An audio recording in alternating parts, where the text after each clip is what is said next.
Kung pwede lang itong ibenta, mga pera. Yung mga gawing pera, di ba? Siyempre, yung achievements ng ating mga anak, achievements natin yan bilang magulang. Kasi alam natin sila di ba? Sabi nga, saan ba sila magmamana? Ganyan, proud mom. No, hindi naman sa nagmamayabang, kundi we have to appreciate yung effort ng mga anak natin. Para sila mismo, di ba, na-i-inspire din kasi tayo ang kanilang hinuhugutan ng inspirasyon at lakas ng loob. Dapat tayo mismo mga parents ina-appreciate. Hindi yung pagkatapos yan, nahayaan na lang yung mga certificate, wala alaman lang tayo, parang walang nakita, parang walang ginawa yung anak, di ba? O, ito pang dami naman. Ito na, hindi ko na isa-isayan, basta, puro Lovejoy, Lovejoy. Lovejoy. Lovejoy. Ang dami. Lovejoy. Oh, so, puro Lovejoy. At kay Lovejoy, yung mga medals na. Yeah, aayusin ko to lahat. Talagyan ko ng mga frame ko. Yan. Ito naman sa akin namang ito sa ate ko, sa ate Faith ko. Magagaling sila sa arts. Ito naman sa logo making champion siya.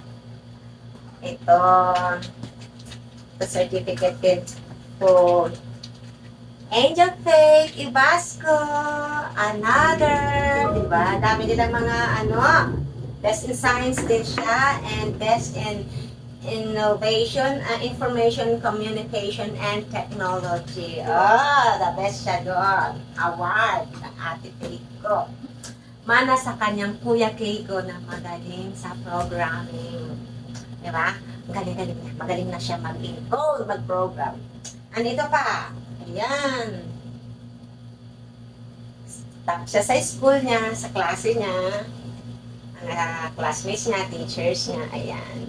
So, bibili pa ako ng maraming certificate holders para maganda kasi yung ganito, guys. Kasi magaan lang, kahit double-sided tape, pwedeng idikit sa dingding, hindi na kailangan ng mabibigat na mga frame.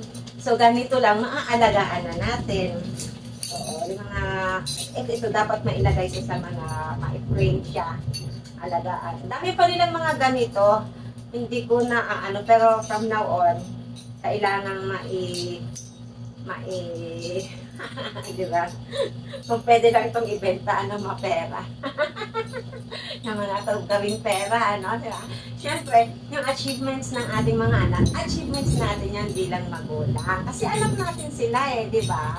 Sabi nga, saan ba sila magmamana? Diba, yabang na naman ako. Alam kong simple lang ito.